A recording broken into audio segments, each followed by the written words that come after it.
The arrow missed Damien Blackwood's head by less than an inch.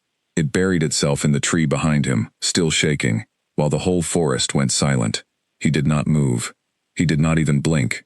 He simply turned his head slowly toward the ridge where the shot had come from, and his gray eyes went cold as winter stone. His guards exploded into motion around him. 12 men, all of them large and fast, spread out through the trees in seconds. But Damien raised one hand, and every single one of them froze in place. That was the kind of power he had. One hand. Total silence. He was the Alpha King of the Northern Territory, the largest and strongest pack in the known world, and when he raised his hand, even the wind seemed to wait. He walked to the tree and pulled the arrow out. The tip was black, poisoned. Someone had not just tried to hurt him. Someone had tried to end him. His beta, a broad man named Colin Hart, appeared at his side, breathing hard. Colin had served Damien for 11 years, and in all those years, he had never seen his king look afraid. He did not see it now either. What he saw was worse. He saw his king thinking. "Find whoever did this," Damien said quietly, "but do it silently. Tell no one what happened here today." Colin frowned. "My king, an attack on your life is a matter for the whole council. The elders must know. Lady Seraphina must know." "No," Damien said, and the word came out flat and final. "No one knows. Not the council, not the elders, and especially not Seraphina." Colin stared at him. "Especially not your own fiancée?" Damien did not answer right away. He looked down at the black arrow in his hand, and turned it slowly between his fingers. Then he said something Colin would remember for the rest of his life. "My father told me something the night he died," Damien said. "He grabbed my wrist with the last of his strength, pulled me close, and whispered it like a secret he had paid for with blood. He said, 'A crown reveals nothing, my son. Everyone smiles at a crown. Everyone kneels to a crown. Only weakness shows you who truly loves you.' I thought he was just a dying man talking. I was wrong. He was giving me a weapon." Colin felt something cold move down his spine. "What are you planning?" Damien looked up at the ridge one more time, then turned and walked back toward the palace, his long black coat moving behind him like a shadow. "Nothing yet," he said. "But someone in my own house wants me gone, and I am going to find out exactly who they are before they even know I am looking." The palace of the Northern Territory rose out of the mountains like something built by giants. Stone towers, iron gates, banners of deep blue and silver hanging from every wall. Inside, hundreds of pack members lived and worked, from the powerful elders in their marble hall to the lowest servants who scrubbed the kitchen floors before sunrise. And at the top of it all stood two people: Damien Blackwood, 31 years old, king for 6 years, feared by every rival territory on the map. And beside him, Lady Seraphina Vale, his fiancée, the most beautiful woman anyone in the north had ever seen. Seraphina was the daughter of a powerful elder family. Golden hair, perfect smile, a voice like soft music. When she walked through the great hall, conversation stopped. When she laughed at a dinner, everyone laughed with her. The elders adored her. The pack adored her. The wedding was set for the spring, and people already called her the future queen. That evening, she was waiting for Damien in the west garden, wearing a white dress that caught the last of the sunlight. She ran to him the moment she saw him, and took his hands in hers. "You were gone so long today," she said, her eyes wide with worry. "I asked the guards where you went, and no one would tell me anything. I was so frightened, Damien. You know how I worry about you." Damien looked down at her beautiful, worried face, and for the first time in 3 years, he really looked. He studied her eyes the way he would study an enemy across a battlefield, and he asked himself a question he had never dared to ask before. Is any of this real? "I was hunting," he said, "nothing more." She pressed her hand against his chest, right over his heart. "Promise me you will be careful. If anything ever happened to you, I do not know what I would do. I could not live in a world without you in it." The words were perfect. They were always perfect. That was what bothered him. He kissed her forehead, told her good night, and walked away, with the black arrow still hidden inside his coat, its poisoned tip wrapped in leather, pressing against his ribs like a question that refused to go quiet. 3 floors below, in a narrow room beside the laundry, a young woman named Elara Finch was wrapping a bandage around her little brother's hand. Her brother, Oliver, was 9 years old, thin as a stick, and he had burned his palm helping in the kitchens, because he was too small to lift the heavy pots but too proud to say so. "You have to tell them when something is too heavy," Elara said gently, tying the bandage. "There is no shame in being small." "You are small," Oliver said, "and you carry everything." Elara smiled, but there was something tired behind it. She was 23, and she had been carrying everything for a long time. Their parents had died in the Great Flood 4 years ago, the same flood that had nearly taken Oliver too. She still remembered that night in pieces, the black water rising through the streets of the lower village, screaming.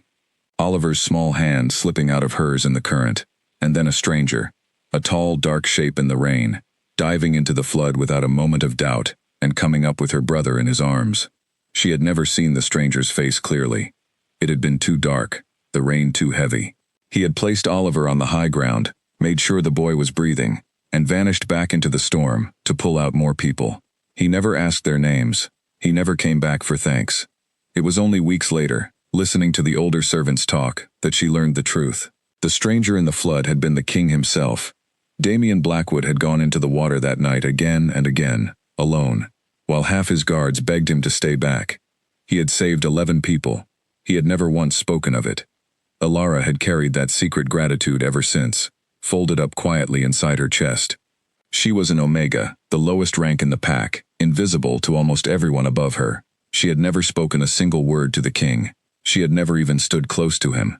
But she knew something about him that the sneering nobles in the great hall did not. She knew what he did when no one was watching. "Sleep now," she told Oliver, pulling the thin blanket over him. "Tomorrow will be easier." It was a lie, but it was the kind of lie that kept people alive. Far above her, in the king's private study, Damien stood at the window with Colin, looking out over the dark mountains. On the desk between them lay the black arrow, and beside it, a report Colin had brought an hour ago. The paper was short, but every line in it was a knife. "The arrow was pack-made," Colin said quietly. "Northern steel, northern feathers. Whoever paid for that shot, my king, they did not come from outside. The order came from inside these walls." Damien said nothing for a long moment. Inside these walls lived his elders, his advisors, his guards, his servants, and his future wife. Inside these walls, everyone smiled at him. Everyone bowed. Everyone spoke of loyalty, until the word lost all meaning. "A crown reveals nothing," he said softly. Colin watched him carefully. "You have that look again. The one you had before the border war. The one that means you have already made a decision, and you are just waiting for the rest of us to catch up." Damien turned from the window. The moonlight cut across his face, and Colin saw that his king was smiling, but it was the coldest smile he had ever seen. "I cannot question anyone," Damien said. "The moment I start asking questions, the traitor hides, and I spend 10 years jumping at shadows. I cannot trust anyone either, because trust is exactly what they are counting on. So I am not going to do either of those things. I am going to do something no one expects. I am going to give them what they want." Colin's mouth went dry. "And what do they want?" "They want me weak," Damien said. "They want me helpless. They want me gone. So I am going to be all three. And then I am going to lie very still and very quiet. And I am going to listen to what my kingdom says when it believes I can no longer hear it." Outside the window, thunder rolled somewhere far across the mountains, low and slow, like the growl of something enormous waking up. Colin looked at the arrow, then at his king, and understood that everything in the northern territory was about to change. "My king," he said carefully, "whatever you are planning, you will need one man who knows the truth, one man to guard the lie." Damien picked up the black arrow and held it up to the moonlight, watching the poison gleam along its tip like a dark promise. "That is why you are still standing in this room," he said. "Now close the door, Colin, and let me tell you how a king dies without dying." The candle between them burned lower and lower as Damien spoke, laying out his plan piece by piece, and by the time the flame finally drowned in its own wax, the two men had built something in that room that was either the smartest trap ever set in the north, or the most dangerous mistake of Damien's life. Because a trap catches whatever steps into it, and Damien had no idea, as he finally blew out the light, that the trap he had built for a traitor was also about to catch something else entirely, something he never saw coming. Someone 3 floors below him, wrapping bandages by candlelight, whose quiet heart was about to change the fate of a kingdom. The storm reached the palace just after midnight, and with the first crack of lightning, the last peaceful night of Damien Blackwood's old life came to an end. The scream tore through the palace at dawn, and within minutes, the lie was alive. A guard came running through the corridors, shouting that the king had fallen, that he had been found at the bottom of the eastern stairs, blood at his temple, his body cold and still, that he was breathing, but only just. Doors flew open on every floor. Elders rushed out in their nightrobes. Servants dropped trays and buckets and stood frozen against the walls as Colin Hart carried the limp body of Damien Blackwood through the great hall in his arms, roaring for the doctors. It was the finest performance the North had ever seen, and only 2 men in the entire world knew it was a performance at all. Damien lay perfectly limp in his beta's arms, eyes closed, jaw slack, a carefully made wound painted at his temple with his own blood drawn the night before. He had trained his whole life to control his body in battle, to slow his breathing, to quiet his heartbeat so enemies could not hear fear in him. Now he turned all of that training inward. His breath came shallow and slow. His pulse dropped to a faint, sleepy rhythm. To every ear and every hand that touched him, he was a dying man. And behind his closed eyes, he was wide awake, listening to everything. He heard the panic first, real panic, wave after wave of it, spreading through the halls like fire. He heard old servants crying. He heard young guards praying. He heard the head cook, a huge man who had never said a kind word to anyone, whisper, "Please not him, please not him," over and over like a broken clock. So some of them love me, Damien thought, lying still as stone. Good, now let me hear the rest. The palace doctor arrived, a thin, sharp-faced man named Victor Crane, who had served the royal family for 20 years. He examined the king with cold, professional hands, lifted his eyelids, pressed his wrist, listened to his chest. Damien kept his heartbeat down to a crawl and felt the doctor's fingers hesitate, just slightly, at his throat. "Severe head injury," Crane announced at last to the crowded room. "He has fallen into a deep coma. His body lives, but his mind is far away. I have seen such cases before. Some wake in a week, some wake in a year, some never wake at all." The room broke into gasps and cries, and then, through it all, came the sound of running feet and a voice like shattering glass. Serafina burst through the doors in a silk nightgown, her golden hair loose and wild, and threw herself at the bed. "Damien," she cried. "Damien, my love, open your eyes. Please, please, open your eyes." Her hands gripped his. Her tears fell hot on his knuckles. Her whole body shook with sobbing, so perfect, so complete, that even Colin, who knew the truth, felt his throat tighten watching it. "I cannot lose him," she wept to the room. "He is my whole life, my whole heart. I will not leave this bedside. I swear it before all of you. I will not leave him." The elders wiped their eyes. The servants wept with her. Someone whispered that the king was blessed to be loved so deeply. And inside his stillness, Damien listened to his fiancée's breaking heart and waited to learn if it was real. For the first 3 days, it almost seemed to be. Serafina stayed near the room. She held his hand when visitors came. She dabbed his forehead with a cloth when the elders stopped by. She wore no jewelry and little color, the picture of devoted grief, and the whole palace spoke of her loyalty in hushed, admiring voices. But Damien was not listening to the palace. He was listening to the minutes, and the minutes told a different story. He noticed that her hand only found his when footsteps approached the door. He noticed that her soft weeping started when visitors entered, and stopped the instant the latch clicked shut behind them. He noticed that when the room was empty except for the 2 of them, she did not speak to him at all, not one word.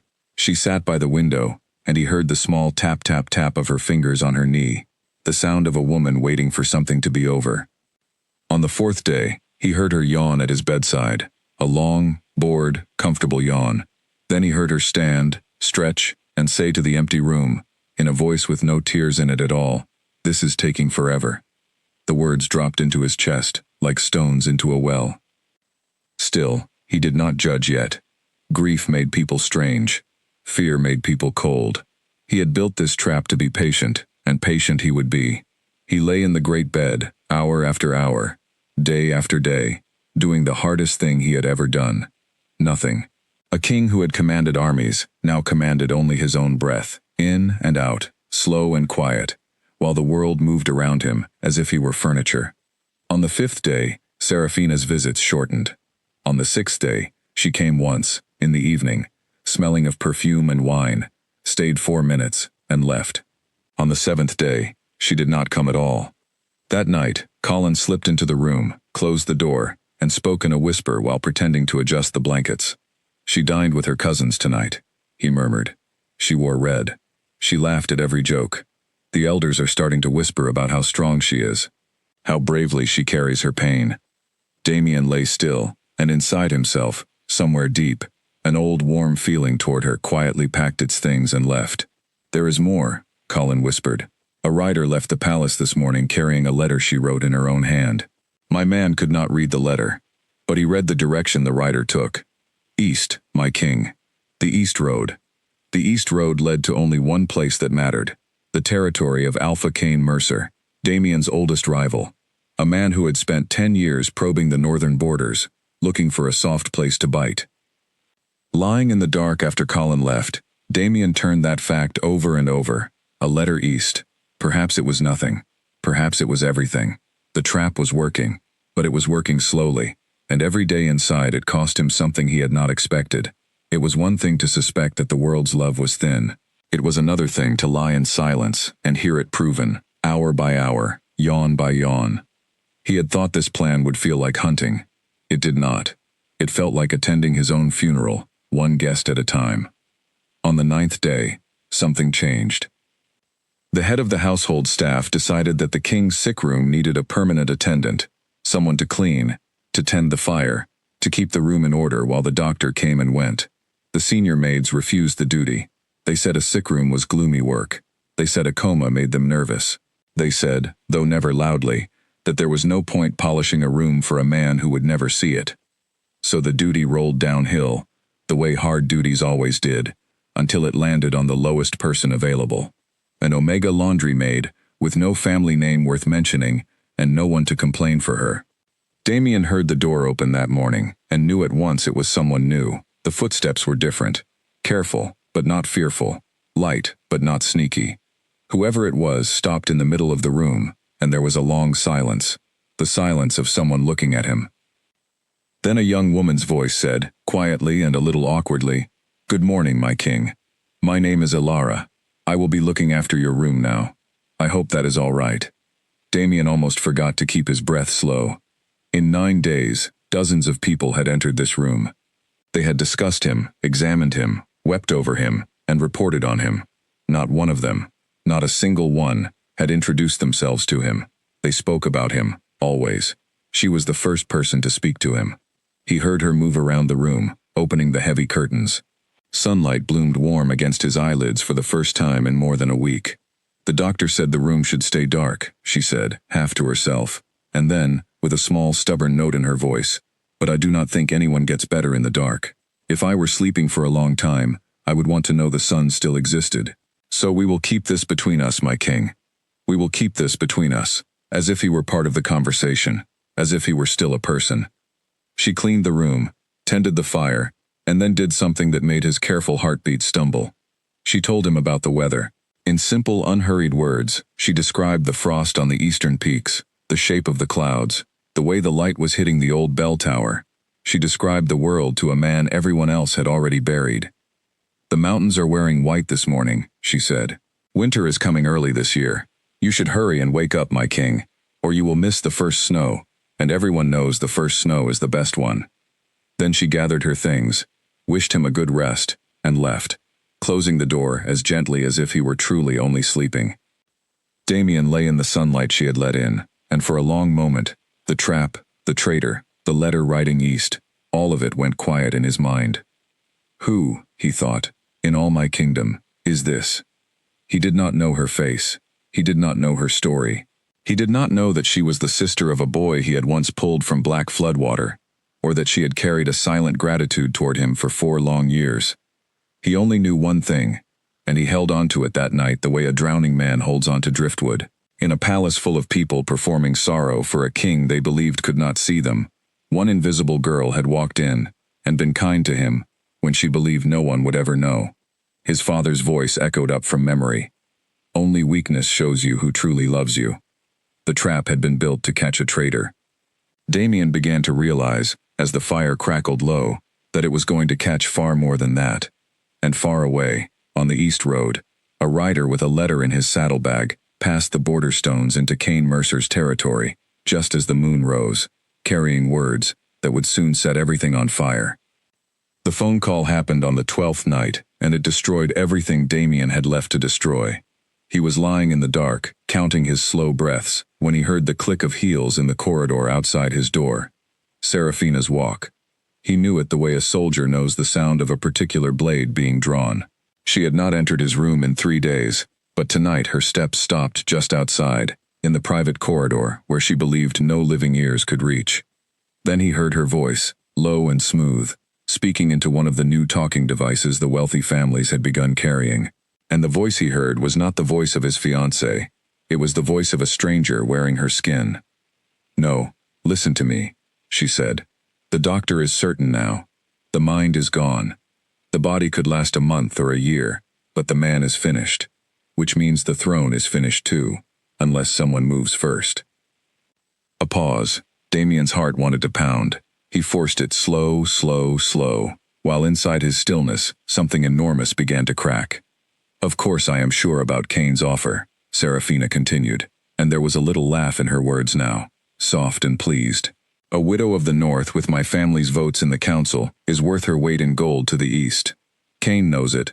I know it. The only question is timing. If Damien dies naturally, I mourn beautifully for 1 season, and then accept the east's comfort in my grief. The elders will practically arrange it themselves." Another pause. Then her voice dropped even lower, and what it lost in volume it gained in ice. "And if he does not die naturally," she said, "then perhaps nature needs a little help. Comas are fragile things. Ask Victor how fragile. He owes my family more than he can ever repay, and men like Victor always pay their debts one way or another."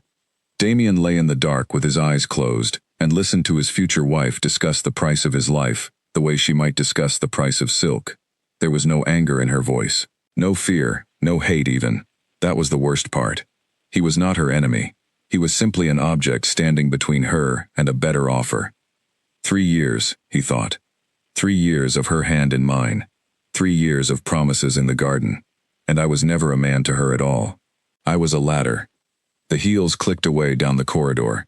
The silence came back, and Damien Blackwood, awake inside his own grave, made a quiet promise to the dark that when he finally rose from this bed, he would rise slowly, thoroughly, and with every single receipt.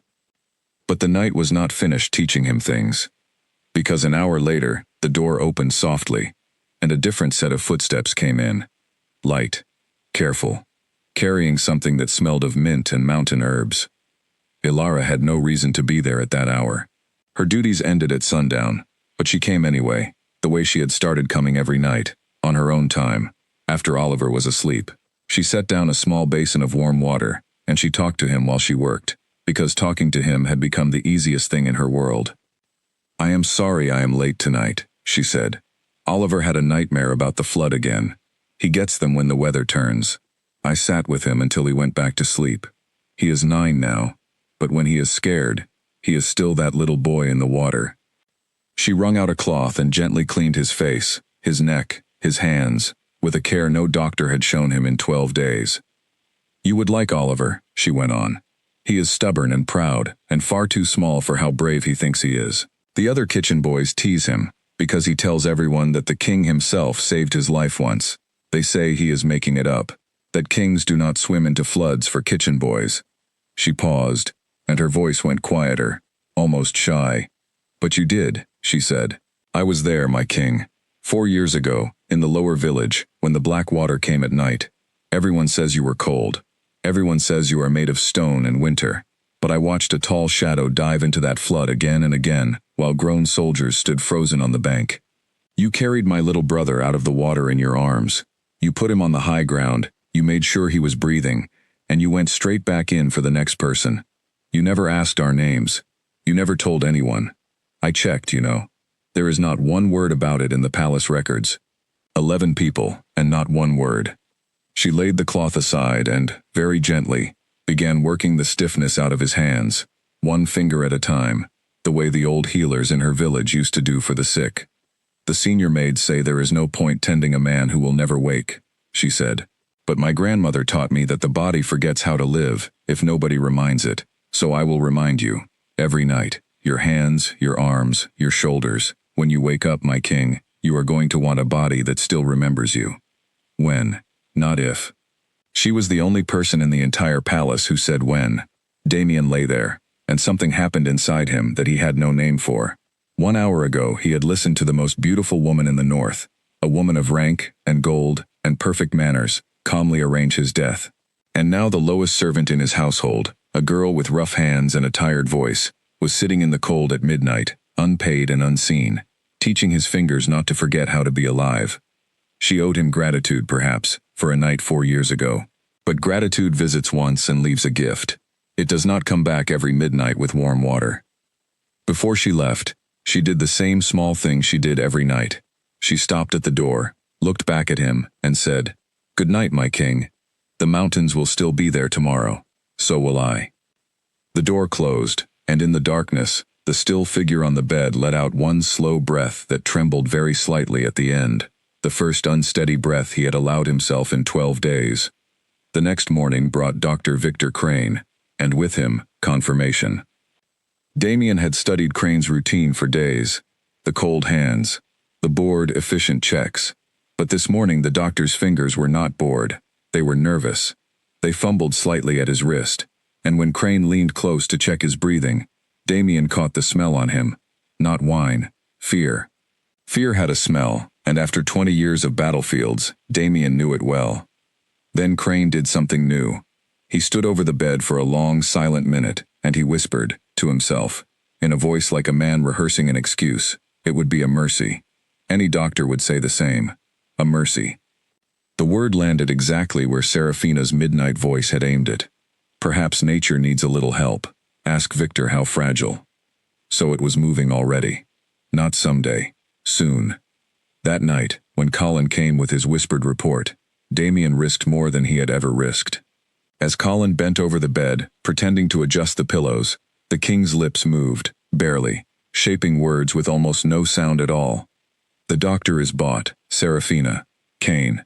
Watch the medicines. Trust the night maid. Colin's hands went still on the pillow. 12 days of guarding the lie, and this was the first time his king had confirmed just how deep the rot went. The doctor, the future queen, a rival alpha. Colin straightened up slowly, his face carefully blank, and murmured, as if to a sleeping man, "Rest well, my king. Everything is being watched." But even Colin could not watch everything. That was the flaw in the trap, and Damien knew it. Colin could not stand guard in the sick room day and night without raising suspicion. The doctor came and went freely. The medicines came and went freely. Damien could refuse nothing, question nothing, see nothing. He had made himself perfectly helpless to catch a traitor, and the traitor had noticed the helplessness first. He was a king lying in the open with his eyes closed, and somewhere in his own house, a man with clean hands and a debt to pay was being slowly pushed toward his bedside. The only thing standing in the space between them, though not one soul in the palace knew it yet, was a laundry maid who came at midnight with warm water and mountain herbs, who said when instead of if, and who had promised a sleeping man that she would still be there tomorrow. Far to the east that same night, in a hall of dark timber and iron, Kane Mercer read Serafina's second letter by firelight and smiled like a wolf finding an unlatched gate. He called for his fastest rider, and his reply carried only one line. "The north has slept long enough. Do it before the first snow." And above the palace, the clouds were already turning heavy and gray, carrying winter toward the mountains, one quiet hour at a time. The first snow came on the 15th day, and Alara broke a palace rule to bring it inside. Damien heard her come in that evening with something rustling in her hands, heard the window latch turn, and then felt a breath of sharp, cold air cross the room. She had opened the window. In the royal sick room, in winter, the head housekeeper would have fainted on the spot. "Listen," Alara said softly. "It started an hour ago. The first snow, my king. I told you it was coming." And through the open window, Damien heard it. The hush, the particular deep silence of snow falling on stone and pine, the sound of the whole world lowering its voice. He had heard 15 days of footsteps, whispers, lies, and schemes. He had almost forgotten that the world outside his trap was still out there, still white and clean, and completely uninterested in thrones. She let him have a full minute of it, before she closed the window against the cold, and he heard the smile in her voice, as she worked the stiffness from his shoulders. "The whole courtyard is white already," she reported. "The kitchen boys are pretending to work while throwing snow at each other when the cook turns his back. Oliver hit the pastry chef by accident. He is currently the most wanted criminal in the lower palace." Night after night, this was what she brought him. Not medicine, not pity. The world. She smuggled the living world into his tomb piece by piece. And Damien, who had entered this bed to catalog his enemies, found himself waiting all day for the sound of her footsteps. He learned her whole life in pieces, the way you learn a story told by firelight. He learned that her parents had kept a small herb garden before the flood took them, and that her grandmother had been the closest thing the lower village had to a healer. He learned that Alara had been offered a place in a wealthy house in the southern city 2 years ago, better pay, better rooms, a real future, and had turned it down because Oliver had nightmares in strange places. He learned that she gave half her wages every month to the widow who watched Oliver during her shifts, and that she had not bought herself anything new in 3 years, and that she considered this so unremarkable that she mentioned it only in passing, on the way to a funnier story about the cook. And he learned that she talked to him about her fears, in a way she clearly talked to no one else, because he was, as she once said with a tired little laugh, the best listener in the entire North. "I worry I am raising him wrong," she admitted one night, rubbing warmth into the king's cold hands. "Oliver is so proud, and pride is expensive for people like us. Pride gets Omegas punished. I keep teaching him to lower his eyes and stay invisible, and I hate every lesson. Because the truth is, my king, I do not want him to be invisible. I want him to stand up straight, in a world that keeps telling him to kneel. I just have not figured out how to teach him that safely. Perhaps there is no safe way to teach it. Perhaps that is the whole problem with the world."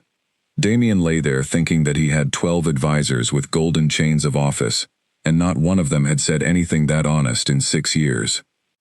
The strangest part was the herbs, her grandmother's remedies. She warmed small cloth bundles of mountain herbs, and laid them along his arms and chest, and whatever was in them left his muscles feeling loose and warm for hours. She adjusted him against pillows, so he never grew sores. She moved every joint through its motion each night, ankles, knees, fingers, with the patience of someone tending a garden through winter. "The doctor visits you for 4 minutes a day," she told him once, sounding genuinely annoyed. 4 minutes. I timed him. My grandmother spent longer than that on a goat with a cough. I am sorry, my king. That was disrespectful. The goat was very sick, to be fair.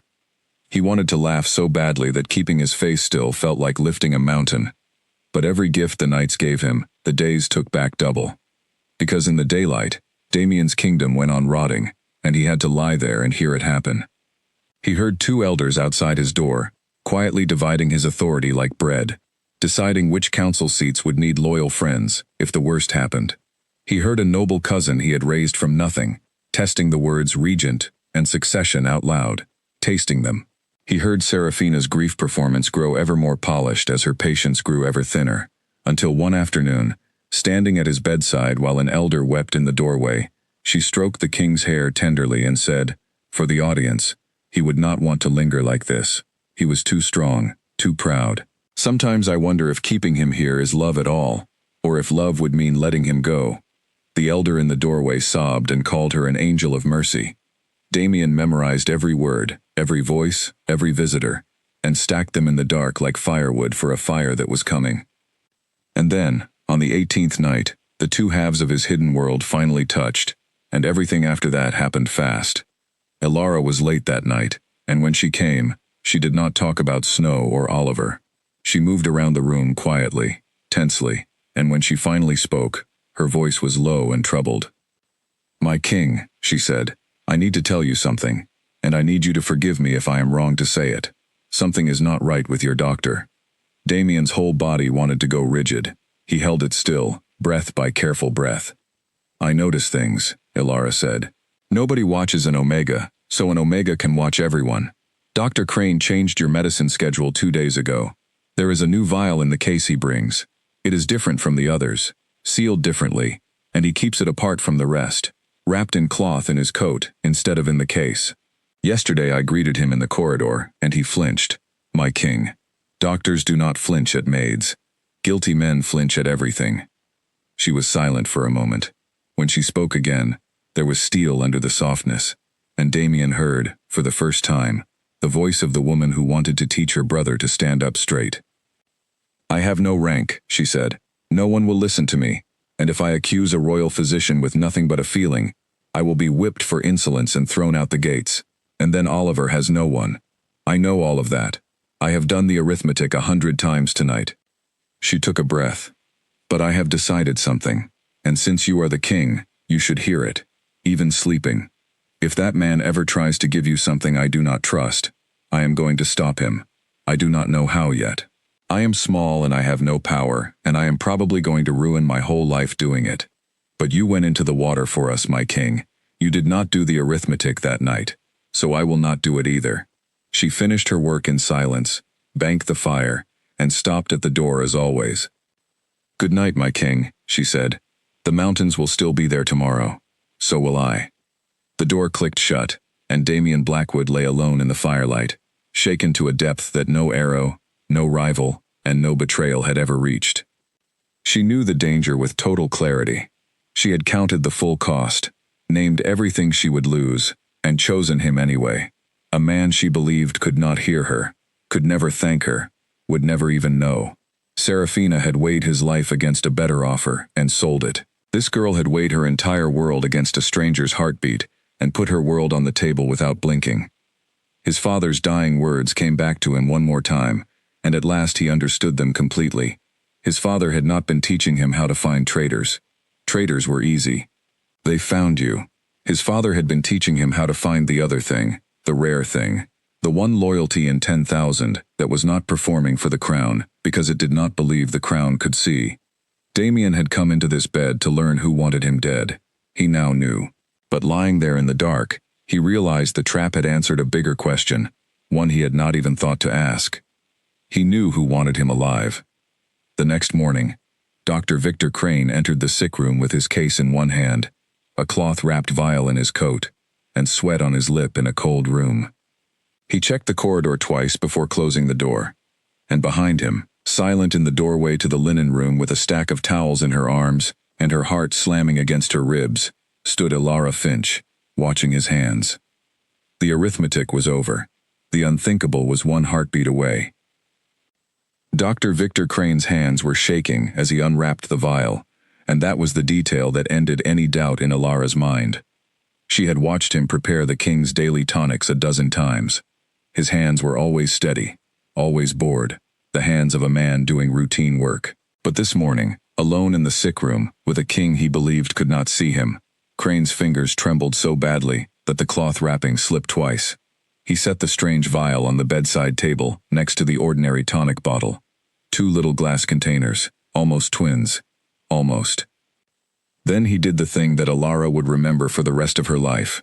He looked at the sleeping king, and he said, quietly, I am sorry. They gave me no choice. It will be gentle. You will simply drift further down, and in a few days it will look like nature. No one will ever ask a single question. On the bed, hidden behind a slack face and closed eyes, Damien Blackwood heard his own death being apologized to, and could do nothing. This was the flaw in the trap, arriving exactly as he had feared. If he moved now, if he opened his eyes and seized the doctor's wrist, he would save his body and lose everything else. Crane would confess to nothing with no proof in play. Serafina would express beautiful horror and cut the doctor loose. Kane would burn his letters. The whole conspiracy would sink back underwater, and Damien would spend the rest of his reign waiting for the next arrow, never knowing which smile hit it. To catch them all, the poison had to move. It had to pass hands, enter records, become undeniable. He needed it to come all the way to the edge of his lips. He had planned for this moment. Colin had a man among the sickroom guards. The medicine log was being copied nightly. If the vial entered the record, the trap would close. It was a good plan. It had only one problem. Colin's man stood outside a closed door, and the vial was already open. and plans are made of paper while moments are made of seconds. Crane drew the dose. He turned to the bed, and the door opened. Alara walked in with a stack of clean towels, exactly as she did every morning, except that every drop of blood had left her face, and her eyes went straight to the 2 vials on the table. She had spent 3 sleepless nights memorizing that medicine case through doorways and reflections. She knew the shapes, she knew the seals, and she saw, in one glance, that the wrong vial was open, and the dose was drawn, and the doctor's hands were shaking. Time became very slow and very simple. She thought of Oliver, asleep in their narrow room, with no one else in the world. She thought of the whipping post in the outer courtyard. She thought of the gates and winter outside them. The arithmetic rose up one last time, screaming. Then she thought of black water, and a tall shadow diving into it without doing any arithmetic at all. "Dr. Crane," she said, and her voice came out clear and steady, which surprised her, because everything inside her was an earthquake. "What is in that vial?" Crane spun around. For a moment, pure guilt sat naked on his face, and then rank came to his rescue, and hardened it into anger. "Get out," he snapped. "This is a medical procedure. You are a cleaning girl." "That is not his tonic," Alara said. She stepped inside and let the door swing shut behind her, cutting off her own retreat, and set down the towels. "The tonic is sealed with blue wax and stamped by the apothecary. That vial has no stamp. You carried it in your coat, not in the case. You have carried it in your coat for 3 days, and today your hands are shaking, and you just apologized to him. I heard you through the door. Doctors do not apologize for medicine." Every word was a stone, laid on a scale that could never be unbalanced again. Crane's face went from red to white as he understood exactly how long this invisible girl had been watching him. "You are mistaken," he said hoarsely, "and you are finished. Do you know what happens to an Omega who slanders a royal physician? I will have you flogged before sundown." "Probably," Alara said, and her voice shook at last, but her feet did not move. "Then it costs me what it costs me. But you are not putting that into the king." He tried to shoulder past her toward the bed, and Alara Finch, 23 years old, 5'4", the lowest-ranked person in the entire palace, did the unthinkable. She stepped directly into the path of a royal physician, snatched the unstamped vial off the table, and put it behind her back. The room went dead silent. In the whole recorded history of the Northern Territory, no Omega servant had ever laid hands on royal medicine or physically defied a palace officer. Both of them knew it. On the bed, a king with closed eyes and a heart like a war drum knew it too, and it was taking every year of his training not to rise off that mattress. "Give it to me," Crane breathed. "No," said Alara. "Test it. That is all I ask. Call the apothecary, call the guards, call the elders, and test what is in this vial in front of everyone. If it is medicine, I will walk to the whipping post myself and thank you on the way. If you are innocent, testing it costs you 1 hour. So why, Dr. Crane, do you look like a man who cannot afford 1 hour?" It was perfect. It was checkmate in a single sentence. And it was exactly the moment the door opened again, and perfume drifted into the room. Serafina stood in the doorway in a gown of winter white, drawn by the raised voices, and took in the scene with one sweep of her lovely eyes. The pale doctor, the trembling maid, the vial clutched behind the girl's back. For half a second, something flickered across Serafina's face, and Damien, listening in the dark, heard the silence of her calculation. Then she spoke, and her voice was warm honey poured over a blade. "Doctor," she said gently, "why is a laundry girl holding the king's medicine?" "My lady," Crane began, "this servant has gone mad. She is interfering with treatment. She has stolen from the medical case." Alara turned to Serafina, and hope, foolish, desperate hope, cracked her voice open. "My lady, please. The vial is wrong. It is unstamped. It is hidden. He carried it in his coat. Please, my lady, you love him. Just order it tested. 1 test, please." And she looked into the eyes of the woman the whole North called an angel of mercy, and she watched those eyes go, very quietly, to ice. "A thief," Serafina said softly, "and a liar, accusing the royal physician at my dying beloved's bedside." She stepped into the room, and her voice rose, ringing, pitched to carry into the corridor, to summon guards, to write the official story before anyone else could hold a pen. Guards. Guards, quickly. This servant has stolen the king's medicine and attacked his doctor. Boots thundered in the corridor. Ilara stood with her back to the sleeping king, the vial gripped so hard behind her that the glass bit her palm, and understood in one freezing instant that the trial was already over. It had been over before it started. Rank was the verdict. Rank had always been the verdict. She had perhaps 3 seconds left, in which anything she chose still mattered. So she chose. She dropped to her knees, and with quick, hidden fingers, she pushed the vial deep into the gap between the floorboards and the leg of the great bed, into the shadow, where a cleaner's hands knew every inch, and a noble's eyes never went. The one place they would not think to look, because they had never once thought about where she worked, or knelt, or lived. Then the guards seized her arms, and Seraphina's voice was saying thief, and Crane's voice was saying mad, and Ilara Finch looked at the still figure on the bed one last time, as they dragged her toward the door. "Wake up," she whispered, too quiet for anyone but a man trained to listen in the dark. "Please, my king. I bought you time.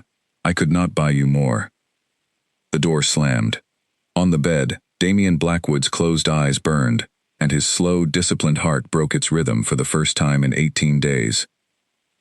The trap was closing, but it was closing on the wrong person. They held the hearing that same afternoon, because Seraphina insisted, and Seraphina insisted because fast trials bury slow truths. The lesser council chamber filled within the hour. 3 elders sat behind the long oak table, gray and grave. Dr. Crane stood to one side, composed now, every trace of trembling ironed out of his hands. Seraphina sat near the elders in her white gown, dabbing her eyes, the picture of a devoted woman pushed past endurance. And in the middle of the stone floor, flanked by guards, stood a laundry maid, with a bruise rising on her arm, and her chin held level. Word had spread through the palace like spilled oil. Servants packed the back of the chamber, wide-eyed. Somewhere among them, held back by the old widow's firm hands, a 9-year-old boy kept trying to push forward, and kept being pulled into the crowd. The charges were read: theft of royal medicine, assault upon a royal physician, slander against a royal officer. Any one of them alone meant the whipping post. Together, they meant exile through the winter gates, and everyone in that room knew what winter outside the gates did to an Omega with no pack.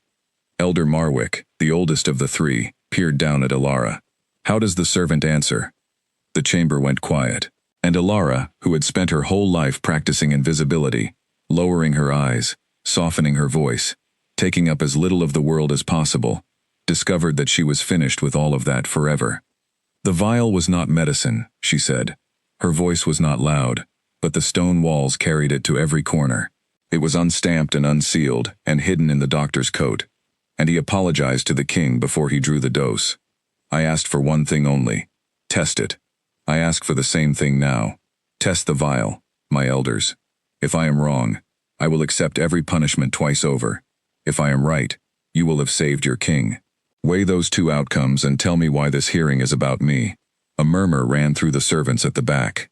Elder Marwick blinked. It was, inconveniently, an excellent question. "Then produce this vial," said the second elder. And here the trap within the trap revealed itself, because Ilara could not. The vial lay hidden in the shadow of the king's bed, and the moment she named that hiding place in open chamber, Crane, or Seraphina's people would reach it first, and it would simply vanish, or worse, be swapped for harmless tonic, and with it would vanish the king's last protection, and her only proof. Its location was the one card she held, and she could only play it into trusted hands, and looking around that chamber, she counted exactly 0 of those. "I hid it," she said, "where it will keep. I will surrender it to any party the full High Council appoints, with the apothecary present, and witnesses from every rank. To those hands, and no others." An Omega dictating terms to the council table. The chamber gasped. Seraphina saw the danger instantly, saw the elders hesitating, saw the horrible little seed of doubt taking root, and rose from her chair to kill it. "My elders," she said, her voice trembling with dignified grief. "Forgive me. I must speak." This girl is clever, I grant her that. But hear what is actually happening. There is no mysterious vial. There never was. She took the king's medicine, was caught, and invented a poisoning tale on the spot. And now, note it well, she cannot produce the evidence, but insists on conditions, delays, ceremonies. Meanwhile, my beloved lies without his physician's care, because a cleaning girl has decided she knows better than 20 years of medicine.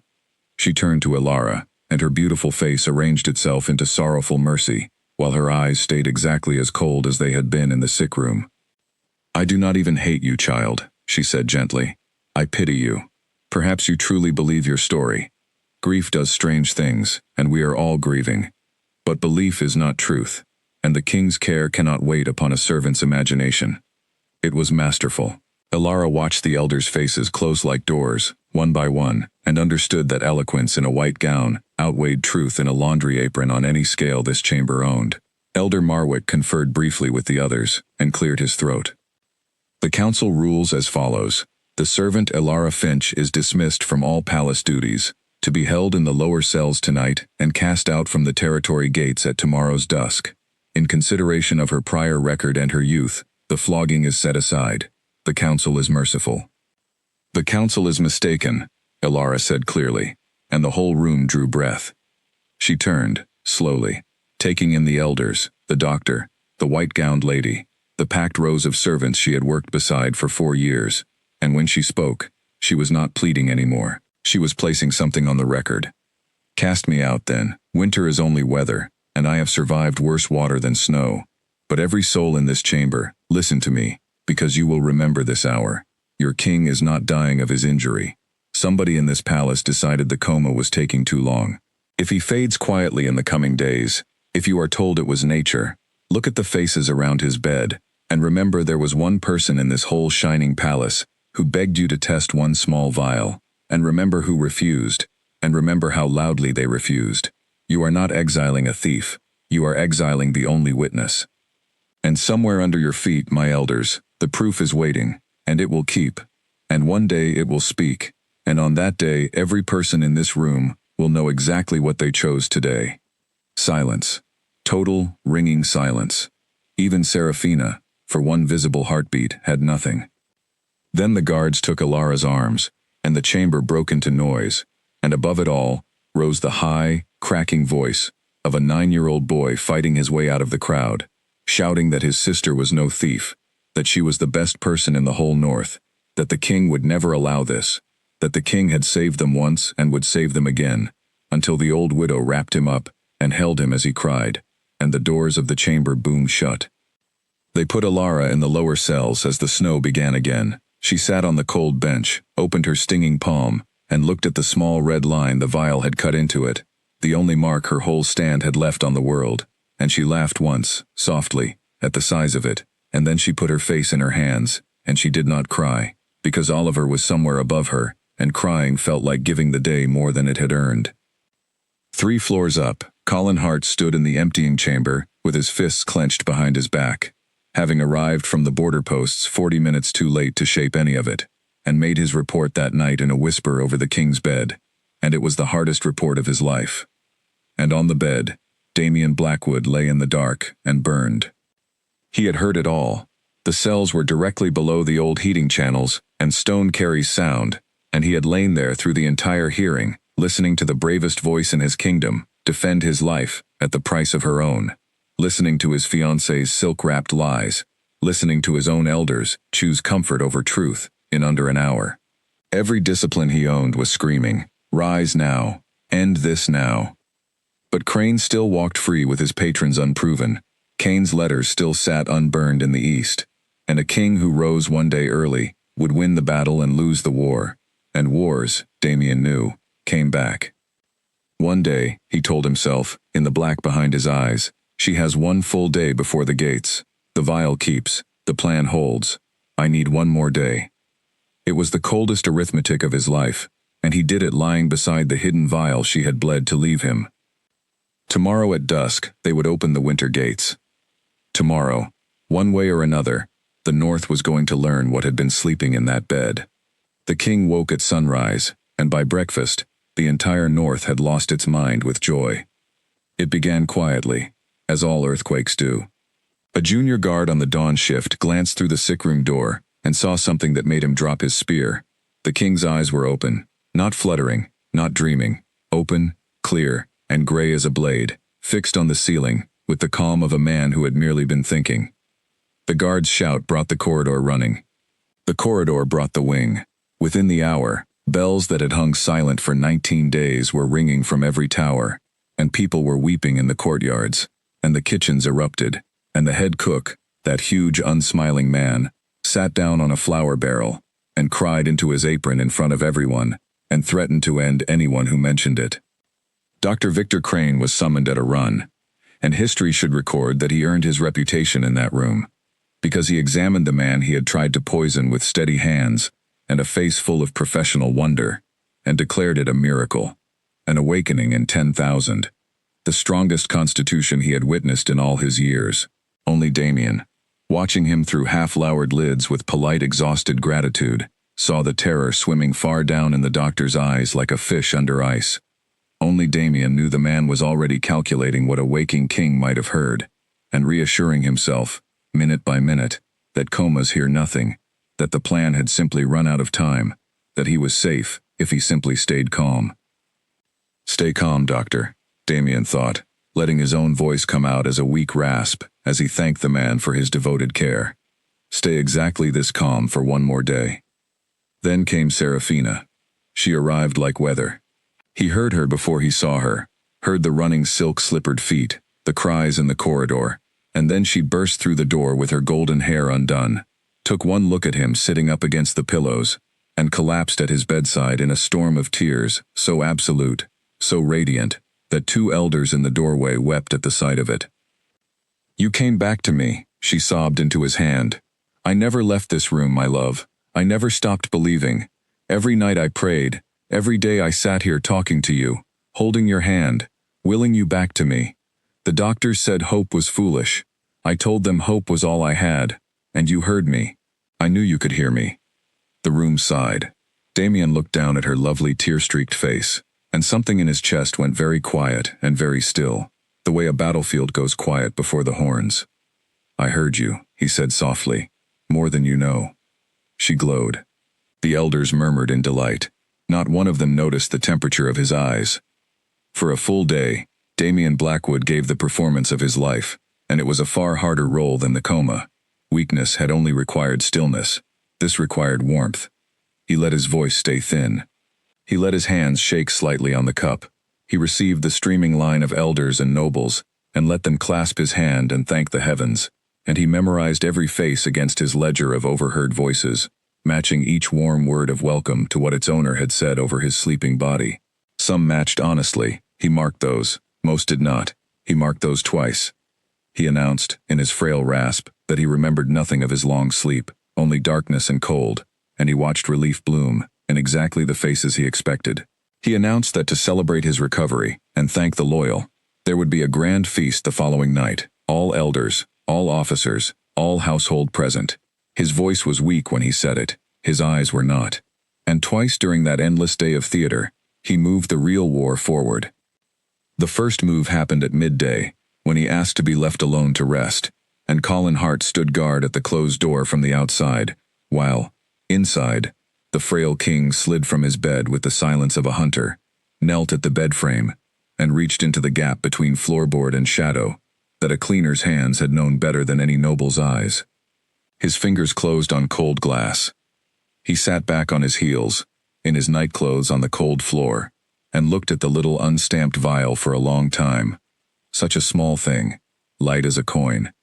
She had held the whole conspiracy in her fist behind her back, priced her life against it, and hidden it where only trust could find it.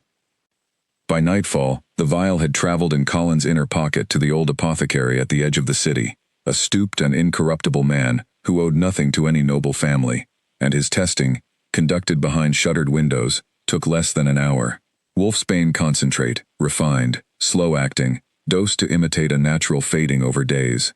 The old man wrote his findings in a steady hand, sealed them, and asked no questions except one. "Who do I pray for?" Colin told him to pray for the guilty, because nothing in the sky could help them now. The second move happened at dusk, at the winter gates. The exile order said dusk, and dusk came steel-gray and bitter, and the gate guards brought Alara Finch up from the cells with her few belongings in a cloth bundle, and her brother clinging to her hand. because Oliver had refused to be anywhere else, and no one had possessed the heart to pry him off. The great gates groaned open onto the white road, and the darkening cold, and Alara looked out at the winter that was supposed to finish what the council had started, and squeezed Oliver's hand, and stepped forward. "Hold," said a voice.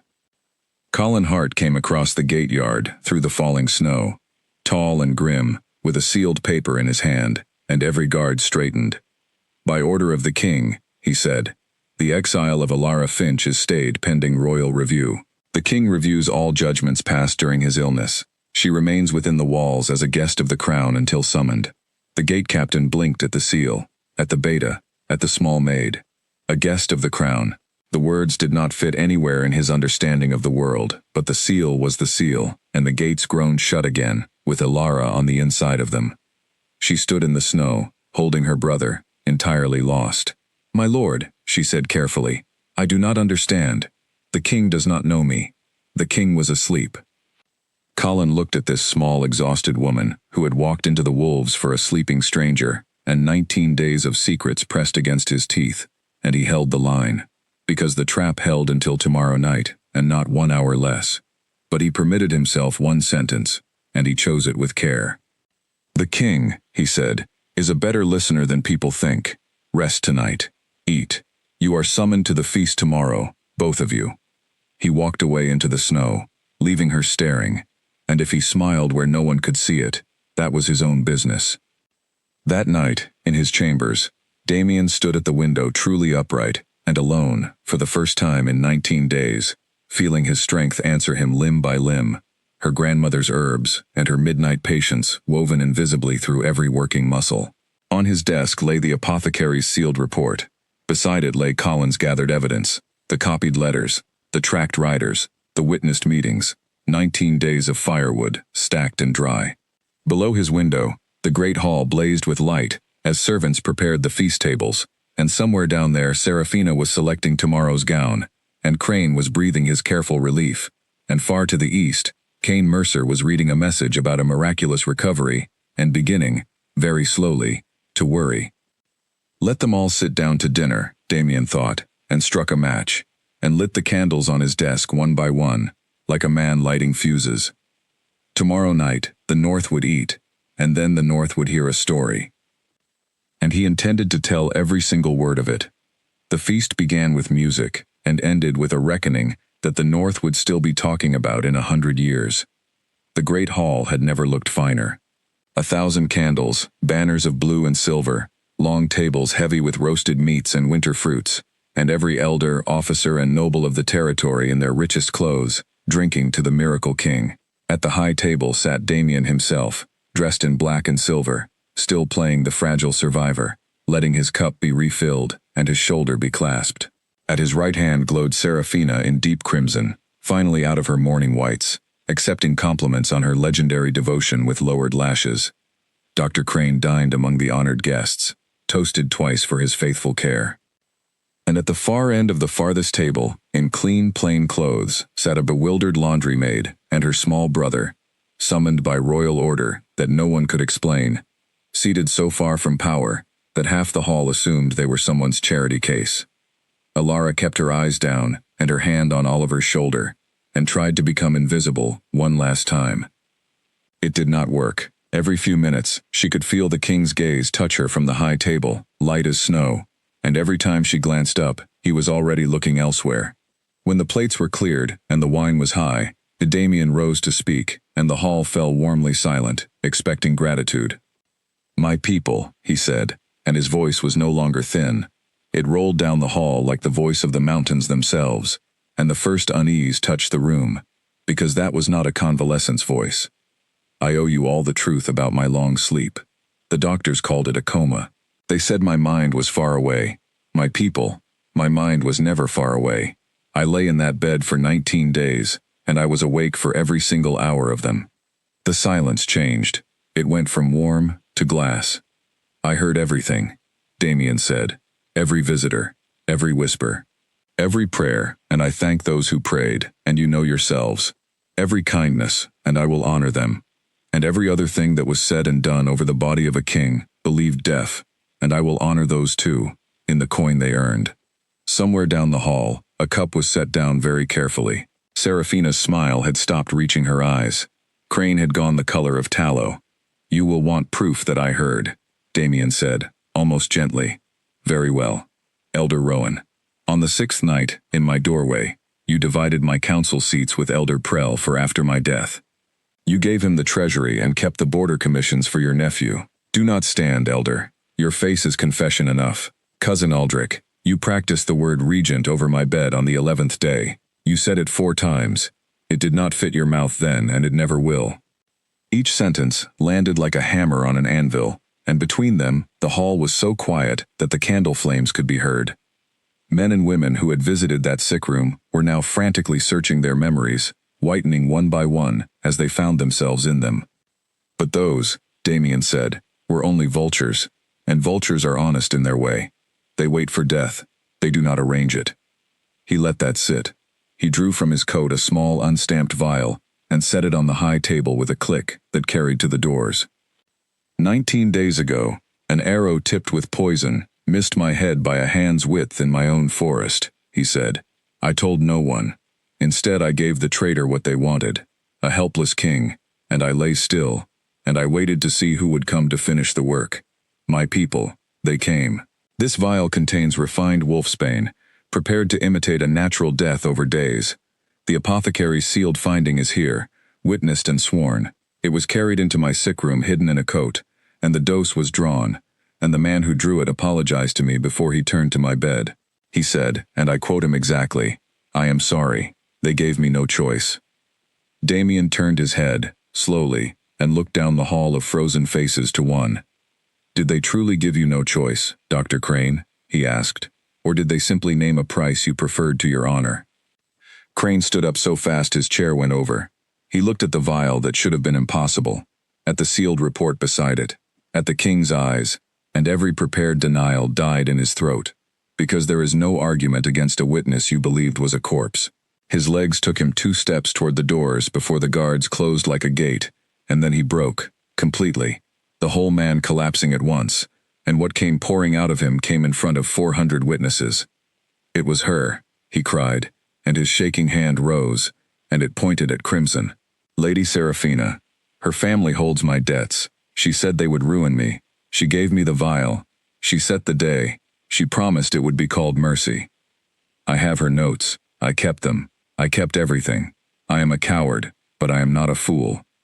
The hall did not gasp. It was past gasping. 400 people turned their heads in one motion and looked at the most beloved woman in the north.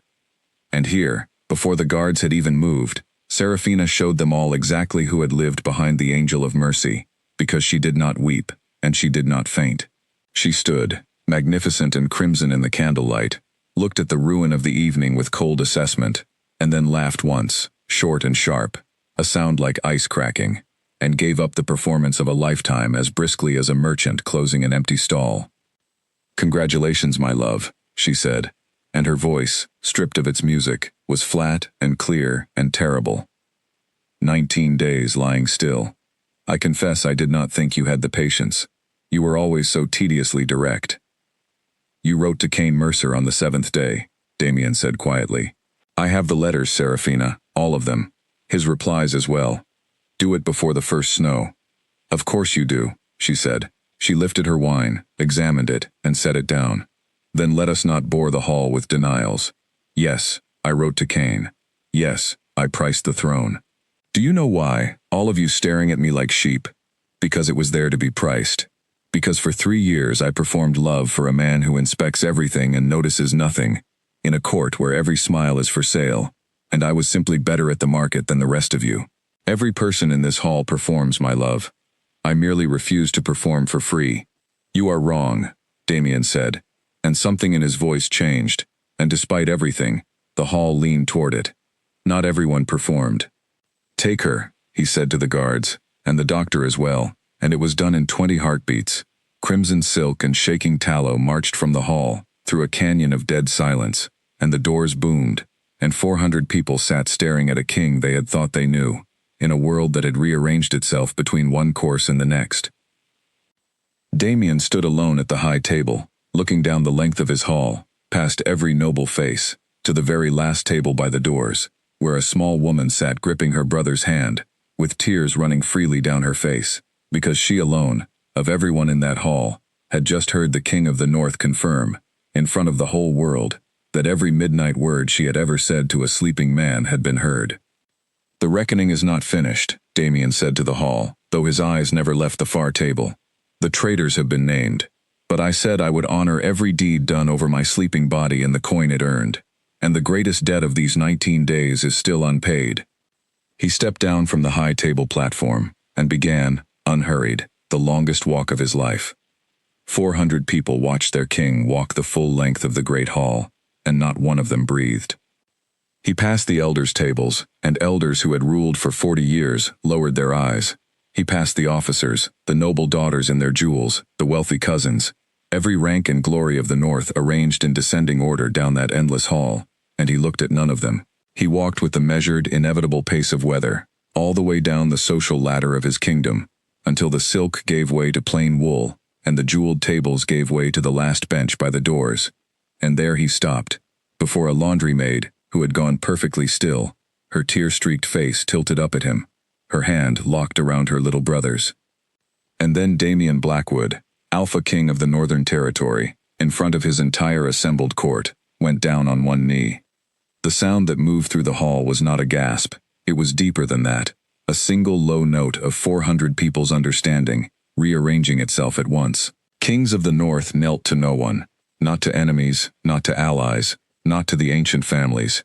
There were elders in that room who would have sworn on their lives that the floor of that hall had never once touched a Blackwood knee. It touched one now, in front of an Omega, and the North's entire order of things bent with it.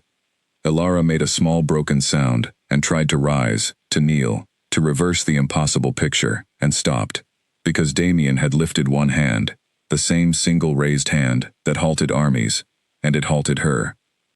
"You told me once," he said, and though he spoke quietly, the hall's silence was so complete that his words reached the farthest wall, that nobody watches an Omega, so an Omega can watch everyone. "You were wrong about one thing, Ilara Finch. Somebody was watching you. Every night, for 19 nights. You opened my curtains when the doctor ordered them shut, because you said no one gets better in the dark. You told me about the first snow, and opened the window so I could hear it. You warmed your grandmother's herbs for a man who could never thank you. You worked every joint of my hands each midnight so that when I woke, my body would still remember me. And it did, Ilara, it does. I am standing in this hall tonight, on the strength you kept alive in it. You told me about Oliver's pride, and your fear of teaching him to kneel. You said the mountains would still be there tomorrow, and so would you. And you were. Every night, you were." Ilara was weeping openly now, one hand pressed over her mouth. Beside her, Oliver was staring at the kneeling king, with his whole young face blazing, because every kitchen boy who had ever called him a liar was somewhere in this hall, hearing this. "And when the day came," Damien continued, "that my life sat in an open vial 3 steps from my bed, when a physician of 20 years stood over me, and 400 years of rank stood behind him, one person in this palace stepped into that space. You had done the arithmetic.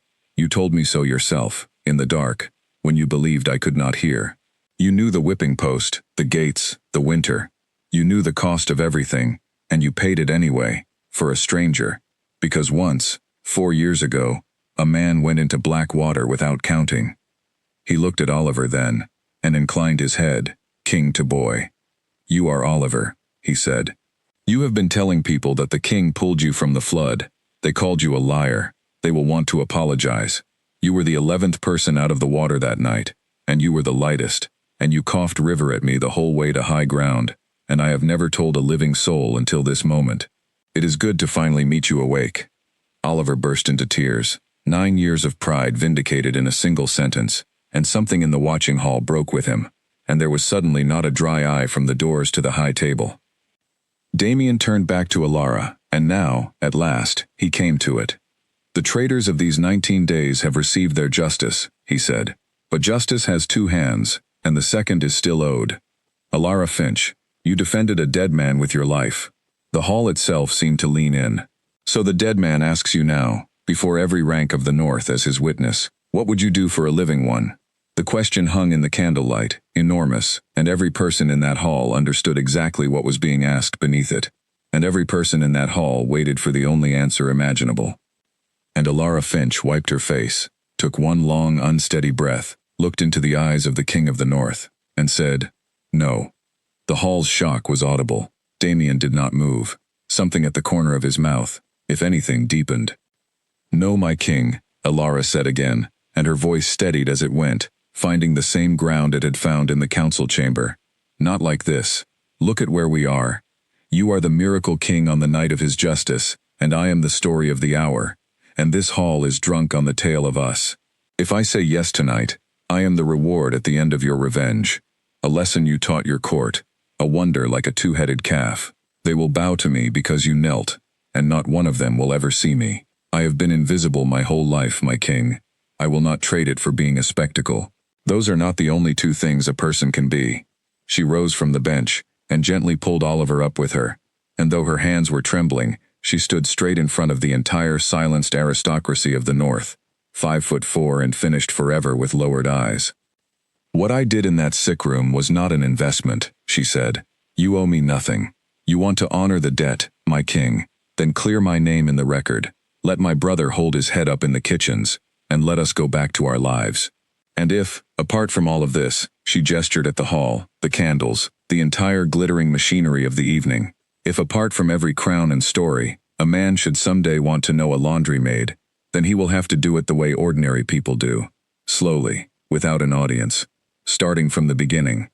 She bowed to him, correctly and simply, took her brother's hand, and walked out of the great hall of the North, through its towering doors, past 400 of the most powerful people alive, every one of them on their feet by the time the doors closed behind her, though she never turned to see it. In the ringing silence, Colin Hart appeared at his king's shoulder, and permitted himself, at last, the smile he had been saving for 19 days.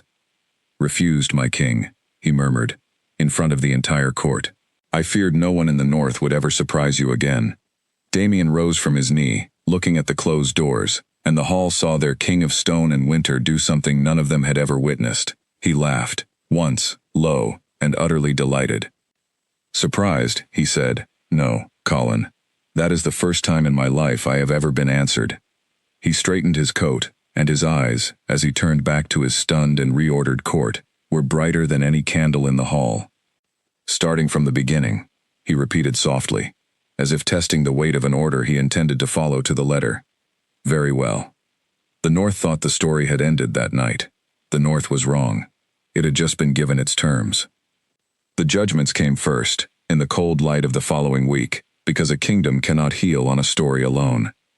Dr. Victor Crane faced the full High Council with his ledgers and his kept notes, and his cooperation bought him his breath but not his place. He was stripped of his title, his practice, and his name in the rolls, and sentenced to serve the border infirmaries for the rest of his working life, healing frostbitten soldiers in the very winters he had once tried to weaponize, under watch, without payment, forever. Some in the council called it lenient. Damien called it accurate. A man who had healed for 20 years and poisoned for one would spend the balance of his days on the correct side of the ledger, and remember, with every patient, which side that was. Seraphina Vale never lowered her chin, not once, not through the reading of the letters, not through her family's public renunciation of her, delivered by her own father in a shaking voice, to save their remaining honor. She was stripped of rank, name, and claim, and escorted to the eastern border she had spent months courting, and there the story found its coldest justice of all, because Cain Mercer, whose letters had promised her a throne, refused to open his gates. A schemer exposed was a schemer worthless, and the East, he declared from his walls, did not import spoiled goods. They say she stood between the two territories for a long moment, perfectly straight, looking at the gates that would not open, and then walked south along the border road, alone, into whatever life waits for people who priced everything, and ended up owning nothing. The North never saw her again. Cain Mercer himself received a package from Damien, containing copies of every letter, a formal notice that the North was awake, and one black arrow, snapped in half. No war followed. Cain was a wolf, not a fool, and wolves do not leap at a hunter who has been watching them from inside the trap the entire time. The eastern border went quiet for the first time in 10 years. The elders who had bargained over the sickbed were retired, gently and completely, their seats filled by order of the king with people whose names made the old families choke: a border captain, a master builder, the head cook who had wept on a flour barrel, and the old apothecary who had asked only who to pray for. When the nobles protested that the council was being filled with commoners, Damien replied that he had spent 19 days listening to the nobility, and the record of that listening was available upon request. There were no further protests, and in the palace record, by royal hand, a new page was entered. It stated that on the darkest day of the king's illness, the only person in the Northern Territory to stand between the crown and its enemies had been Alara Finch, Omega, of the lower village, and that the North owed its king's life to her courage, entire. Copies went to every hall in the territory. In the kitchens, it was read aloud, and a 9-year-old boy stood on a bench while it was read, arms crossed, absolutely insufferable, and no one begrudged him a single second of it. Then the king did the thing nobody expected. He kept her terms. There was no summons to court, no titles pressed on her, no golden apartments. Alara returned to work, at her own insistence, promoted only as far as she would permit, which was to keeper of the palace gardens and herb stores, work her grandmother would have understood. And the courtship of the King of the North began the way she had commanded it to begin, slowly, without an audience, from the beginning. He came to the gardens in plain clothes, in the gray hours when kings are assumed to be doing important things, and asked her to teach him about the herbs she had used on him. And he listened, genuinely listened, the best listener in the North, she reminded him once, and he answered that he had learned from the best talker. He learned Oliver's schooling schedule, and quizzed him on his letters, and lost to him at stones in the courtyard, possibly on purpose, though he denied it under direct questioning for the rest of his life. He fixed the leaking gutter above her window with his own hands, badly, and then stood in the rain arguing with Colin about whether it counted as fixed, while Alara laughed from the doorway until she could not stand. He never once used the word love before she did. He never once stood between her and a decision. And when the palace gossips grew unbearable, and the noble daughter's mothers grew poisonous, he did not defend her with decrees. He simply waited, because he had learned in a sickbed what she had known her whole life, that the truth does its work slowly, and that the people who mattered were already watching, who tended the gardens, who remembered every servant's name, who sat with the head cook's sick mother through a bad night with a basket of her grandmother's remedies. It took the better part of a year.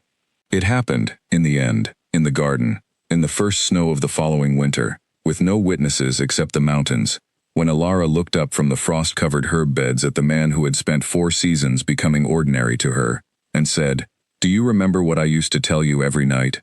That the mountains would still be there tomorrow, and so would I." He said he remembered everything, that he was, after all, famous for it. And she said, "Then ask me now, with no hall and no candles and no kneeling, ask me like ordinary people." So he asked her in 6 plain words, standing in the falling snow, and she answered in 1. They were mated in spring, 1 year and 1 week from the night the great hall had watched her walk out of it. The same hall watched her walk back in, and this time it did not see a spectacle, or a story, or a 2-headed wonder. It saw what a year of open eyes had taught it to see. It rose for her, all 400, of its own accord, before any herald spoke, and the old families rose with everyone else, and meant it, because whatever else the North was, it had learned better than anyone alive what this particular woman did when nobody was watching. Luna Ilara of the North went on to become, the histories agree, the most consequential queen the territory ever produced. She opened the ranks, ended the old rule that Omegas could not hold office, built the healing school that still bears her grandmother's name, and never in her life passed a servant without learning theirs. Oliver grew up tall after all, stood very straight, and became the youngest border captain in the North's history, and told the flood story at every feast until his own grandchildren could recite it in their sleep. And Damien Blackwood ruled for many years as the king who could not be lied to, though those closest to him knew the truth was simpler. He was only a man who had once spent 19 days as the best listener in the North, and had never lost the habit. On the last page of his private ledger, found long after, he had written the accounting of it in his own hand, and it is as good an ending as the story owns. My father said a crown reveals nothing, and only weakness shows you who truly loves you. He was right, and he was wrong. Weakness showed me everything. It showed me the vultures, and the merchants, and the ice under the honey. But it was not weakness that saved me. It was warm water at midnight, and mountain herbs, and a voice that said when instead of if. I faked a coma to catch a traitor, and I caught one. But the maid did the unthinkable. She treated a powerless man as a person. In all the north, in all my reign, I never saw anything rarer, and I built the rest of my life on it. The mountains are still there. So is she.